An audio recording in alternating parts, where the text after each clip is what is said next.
Les élevages, c'était un temps fort pour moi dans ma vie. J'étais jeune, très très fort même. Ma famille, je ne sais pas ce qu'elle était devenue. Ici, ça avait bombardé, c'est lui qui était bombardé ici. Et je pleurais souvent le soir seul dans mon lit. C'était un temps fort, très fort.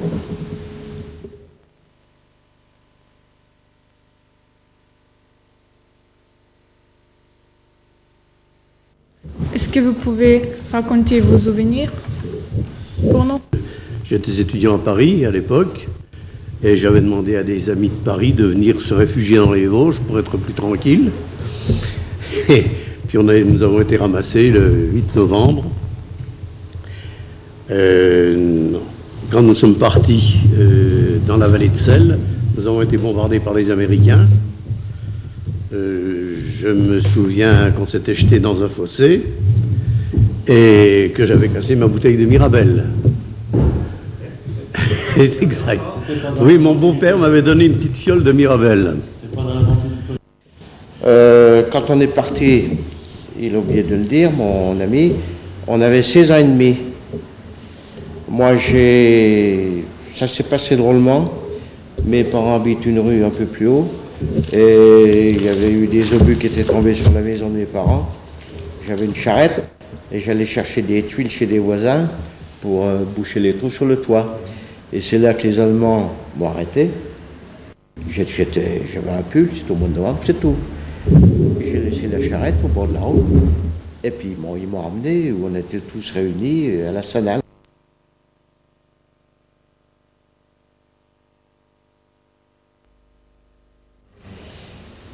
Moi, ce que j'ai souffert en arrivant à Mannheim, on a traversé Mannheim à pied.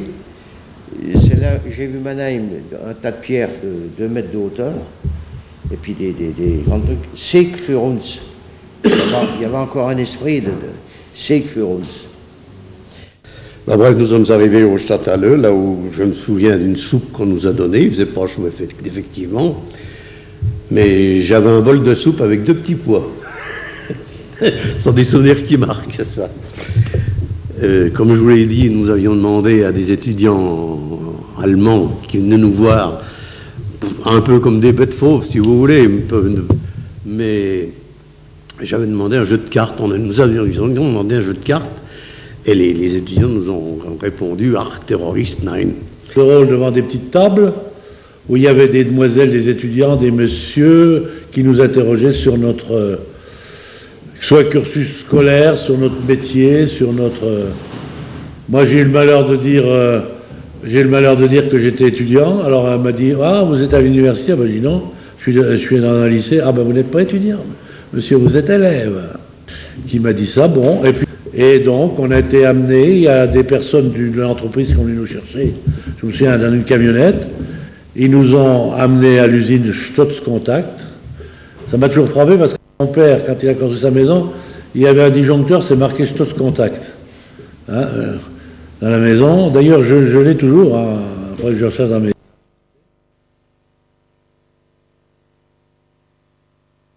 Alors, je suis tombé à Kirchheim, à la wagonfabrique. Et mon travail consistait, à l'époque, les Allemands faisaient des grosses tourelles en béton. Et au milieu, on posait des quadruples mitrailleuses. Alors, il m'a mis la mitrailleuse, c'est qu'une grue, et je boulonnais le pied de la mitrailleuse, ce que je faisais. Puis, il y avait quand même il y avait le chef d'équipe allemand, des fois, dans un coin, il me donnait sa gamelle de midi qui restait.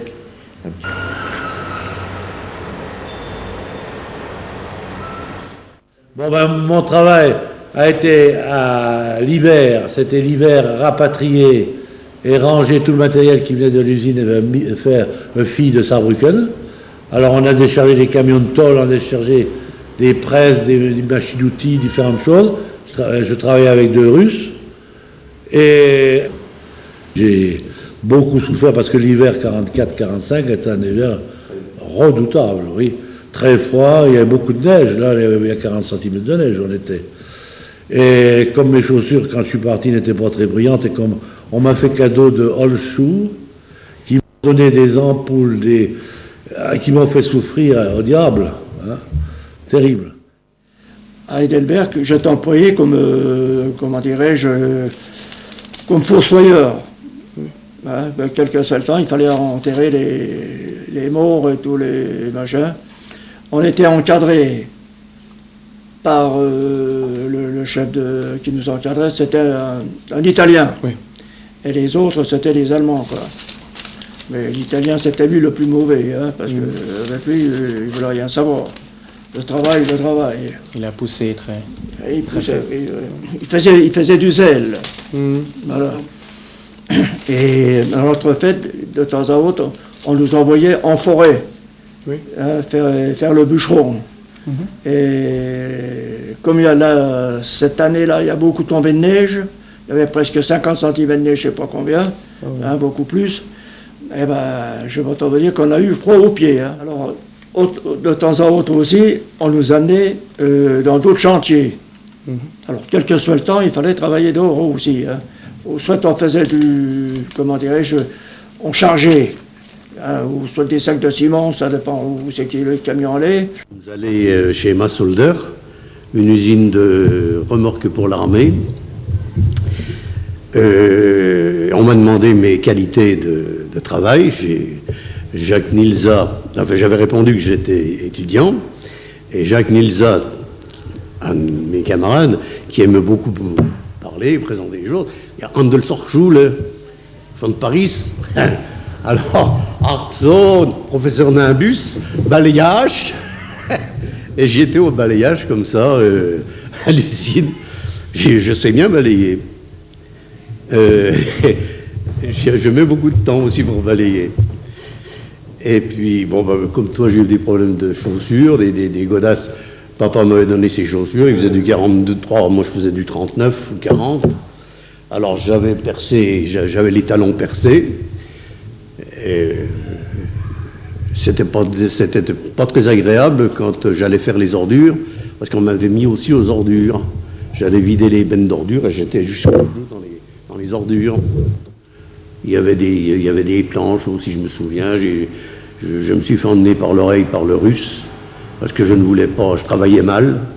Je travaillais à la raboteuse, l'usine pour raboter les grosses planches. Vous savez, les deux rouleaux, là, on pousse les planches. Alors je les tire un peu de travers, le russe m'a emmené par l'oreille, et sabote. Et un jour, nous n'avions pas grand-chose à manger, on avait dû avoir 1 ou 2 pommes de terre. Et les 20 ou 30 personnes de notre groupe, tous de Raon, nous sommes mis en grève. Et le Dolmetscher de l'époque, c'était le notaire... hein? Le roi Non, pas le roi, l'autre. Ah oui. Ah bon, j'avais vu ma nièce qui était mariée avec son fils, qui nous avise, il nous dit reprenez vite le boulot parce qu'il y a un gars de la Gestapo qui vient. Alors on a repris le travail, et je me souviens, on était alignés là, tous en rang, et cet officier allemand, qui devait être un lieutenant, tant que je me souvienne, nous dit quelqu'un a-t-il quelque chose à dire? Alors il y a 2 imbéciles qui se pointent, Jacques Nilza et puis moi, nous. Et le lieutenant commence à nous parler, mais avec un accent montmartrois, vous savez, très parisien, une espèce de petit voyou. C'est pas avec ça que l'Allemagne va s'adresser. On va vous apprendre des camps de concentration. Parce que nous avons été éjectés de l'usine, Jacques Nilza, Ludovic Laval et moi. Et on nous a envoyés dans une baraque où nous étions une quinzaine en pleine nature, avec des chalets bien sûr, le poêle, etc. Et là on allait déblayer des mines,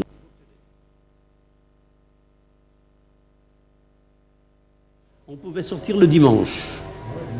Et c'est là qu'on allait porter des valises à la gare pour avoir non pas du Tringelt, mais des tickets. Hein. Pour aller manger, parce qu'on avait faim, oui. Bon, moi j'ai souffert aussi de... On était à Kirchheim, on était une pièce à peu près comme ici, on était 40 à peu près, 40-45 dans les chalets à Trois-Lits. Et moi j'ai souffert de leur promiscuité. Moi j'ai attrapé la gale et les poux. Il y avait un robinet pour se laver pour 40. Un robinet. La nuit, on aurait cru des bestiaux dans la pièce. Ça ronflait de tous les côtés. Bon, là, c'était infernal. Ben oui, c'est la nature. c'était infernal. T'es pas habitué à ça. Ouais. C'est comme le Louis Thomas. À la fin, les paillasses, il n'y avait plus rien. Mais j'étais incapable, ou pendant au moins un mois, de coucher dans un lit normal. Je ne pouvais pas. Trop dur, je sais pas. Trop mou après. Aussi, ce qui a été malheureux, vous savez, quand vous avez 16-17 ans, vous mangez bien. On n'avait pas mangé. On se débrouillait un peu pour avoir des pommes de terre pour les faire cuire pour le corps de fourneau, et puis là, tu as dû le faire aussi. Enfin, et puis alors, moi, où j'ai souffert aussi, parce que j'avais pas d'habits, j'avais rien, c'est l'hiver. Moi, j'ai pleuré parce que j'avais froid, et j'ai eu faim. Les souvenirs qui me sont restés. Le matin, il n'y avait pas de café, il n'y avait pas de petit déjeuner, il n'y avait rien. Rien du tout. Il fallait le garder du soir. On n'avait pas le soir. On avait qu'un repas midi. Un repas midi, on allait chercher des boulettes de viande dans l'espèce de soupe, c'est tout. On allait quand même, on sortait un peu de la ville pour aller dans les fermes, avoir des pommes de terre, mais pas souvent. Voler dans les boulangeries avec Picard. T'as connu le bon Picard? Ah oui, ça aussi, je me souviens. Eh ben, à l'époque, fallait pas de lumière. Alors on attendait dans une boulangerie qu'il n'y ait plus personne, que tout le monde se sortit. Bon, la boulangère était rentrée dans son appartement, je ne sais pas où. On se précipitait à deux. Il y en avait un qui rentrait. Et puis à l'intérieur, il y avait toujours des caches, du tissu qui cachaient l'entrée.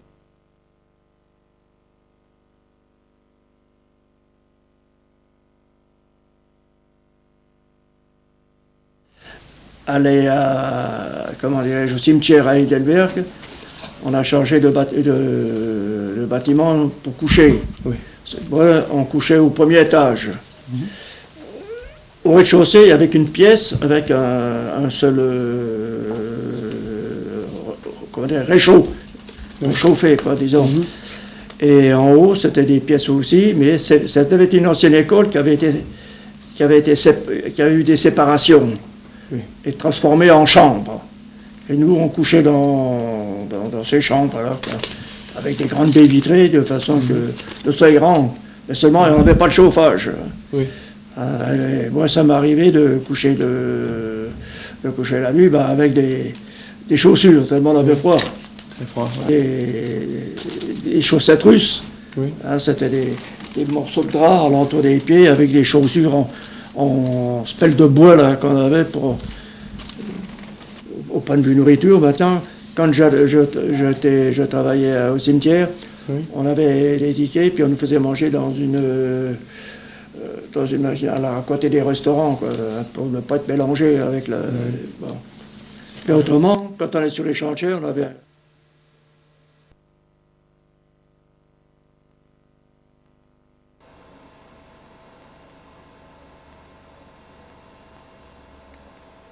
Ensuite, on nous a conduits dans ce gymnase à Eppelheim, il y a combien? Il y a de l'usine, il y a 2 kilomètres. Ce gymnase où nous avons trouvé d'autres Européens, voire même des Italiens, des Hollandais, un peu de tout. Je me souviens, notre camp, c'est un gymnase qui était bien protégé quand même, et régi par un homme et sa femme qui balaient avec une canne, et ils donnaient des coups de canne. Ça, j'en ai pris quelques-uns, des coups de canne. Quand le lit, mais je dois dire qu'on pouvait quand même sortir. Moi j'aurais bien, il y avait 3 étages de lit, des lits en bois, avec des paillasses. C'était de la poussière dedans, c'était plus rien. Alors j'ai eu la malchance d'être au 2e étage. C'était pas en haut, il y a déjà un qui était là. Et je veux dire, qu'est-ce qu'on déguste comme poussière, hein. Et en plus, il y avait des saloperies. J'ai pas vu de poux blanc, mais j'ai vu des punaises. Oh, les punaises. Alors, j'avais le cou qui était devenu dur, hein, dur, des trucs durs, des punaises. Alors, un jour, j'ai réussi, un gars qui avait un Hollandais, qui m'a passé une boîte d'allumettes, parce qu'il avait, je ne sais pas comment il se débrouillait pour avoir des allumettes, et j'avais mis l'allumette, alors, je les voyais cavaler, alors je l'ai grillé avec la flamme de l'allumette. Ouais. Je n'ai pas souvenir, à part mes souliers de bois, qu'on m'ait donné un vêtement. J'ai ramené une paire de chaussettes, ma mère était en admiration, parce que j'avais récupéré de la ficelle de papier, ce n'était plus que de la ficelle, à force de la raccommoder, ce n'était plus que de la ficelle. Mais je n'ai pas souvenir qu'on m'ait donné une chemise, qu'on m'ait donné... moi j'ai eu la chance, entre guillemets, de partir, c'était l'époque, j'avais pour aller à l'école une grande pèlerine. Cette pèlerine a été pour moi le sauveur. Je dois l'avouer, parce qu'à tous les coups, puis même sur le lit, ça remplace une couverture, une pèlerine. Hein. Parce qu'on avait l'hiver était froid, comme je disais, mais dans le gymnase, c'était pratiquement pas chauffé, parce qu'il y avait un tiers des carreaux brisés. Moi, je veux dire, j'ai eu la chance d'avoir... j'ai mangé beaucoup de rutabaga, parce que les prisonniers français qui passaient près du camp nous jetaient des rutabagas. Hein, il y avait encore en stock des rutabagas au mois de novembre, décembre. Alors on mangeait le rutabaga, puis un jour il y avait un bruit qui a couru, qu'il y avait un train sur la voie qui entre entre Eppelheim et Heidelberg, il y a une voie en travers, une espèce de voie de garage, il y avait un train dans lequel il y avait...